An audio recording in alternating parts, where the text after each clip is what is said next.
Widespread flooding has occurred in Sukhothai due to further collapses of embankments along the Yom River. In Sawangkalok district, about 300 households are flooded after a strong current breached a 10-meter hole in the embankment. Power has been cut to many households since Tuesday night. A concrete embankment in Tha Thong sub-district partially collapsed, creating a 20-meter gap that has flooded over 100 households, with a temple serving as a temporary shelter. An emergency relief center has been established on Highway 1201 for food and water distribution. Irrigation officials have redirected excess water from the Mem Canal to the Thung Bang Rakam water retention area, which spans 42,400 hectares in Phitsanulok and Sukhothai. As of Monday, over 6,560 hectares are flooded, with complete inundation expected within a month.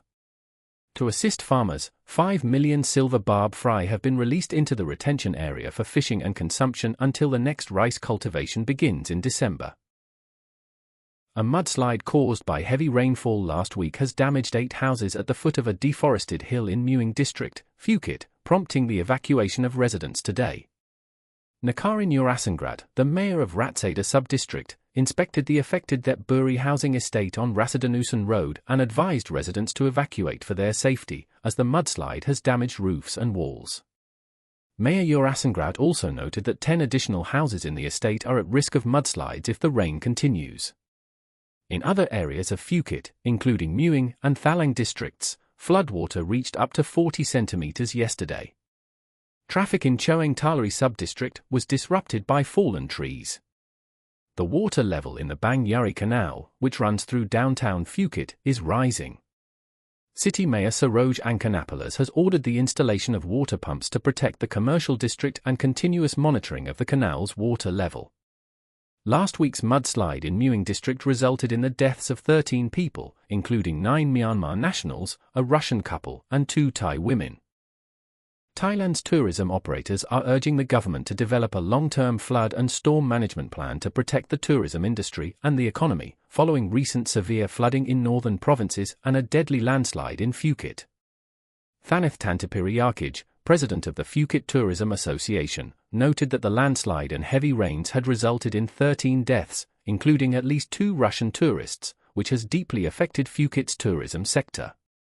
He stressed the need for a comprehensive infrastructure plan for Phuket to prevent future disasters. Pariyakan Phungmalai, vice president of the Tourism Council of Chiang Rai, mentioned that while water levels in some areas are decreasing, the floods have negatively impacted the region's tourism. Chiang Rai's attractions, including farms, temples, parks, and homestays, are located in various areas outside the city, making them vulnerable to isolation during severe floods. He called for a complete overhaul of the water management system in the region.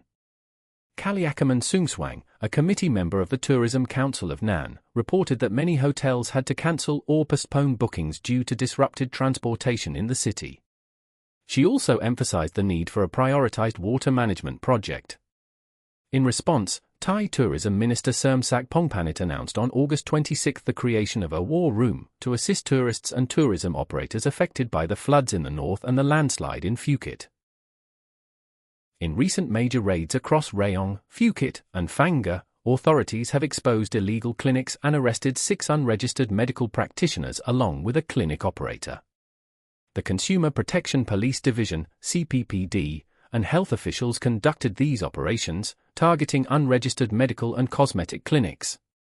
Paul Myjen Withaya Sri Prasitpap reported that 5 unlicensed doctors, Chanafa Phongmek, 31, Wanweza Raxacom, 28, Yufa Budsadi, 34, Sunida Prani, 39, and Panida Bunkad, 31, and an unnamed clinic operator were detained. The charges include practicing without a valid license, using unregistered medicines, and improper cosmetic injections. Authorities seized over 200 items worth approximately 280,000 baht, including dubious medicines and medical equipment. In Phang Nga, law enforcement and public health officials arrested Aang Sae Chen, 61, who claimed to practice traditional Chinese medicine. Aang had been operating a makeshift clinic in Mueang district for 3 years, despite complaints of adverse effects from his treatments. The CPPD's actions highlight the ongoing efforts to ensure safe and legal medical practices. In Japan, concerns about a potential megaquake, a series of typhoons, and a week-long national holiday have led to a rush on rice, the country's staple food. This has resulted in empty shelves and ration stocks, prompting the government to issue a warning against panic buying. A clerk at a Fresco supermarket in Tokyo reported that they only received half the usual amount of rice this summer, leading to rapid sellouts. The shortage follows a government warning about a possible megaquake, multiple typhoons, and the annual Obon holiday, which has exacerbated the situation.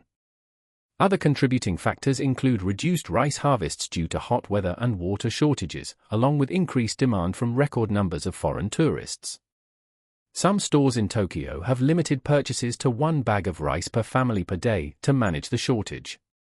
One worker at a Tokyo store mentioned that they have been unable to procure any rice and have no immediate prospects for restocking. At Fresco, daily rice stocks typically sell out by midday, with customers often queuing before the store opens.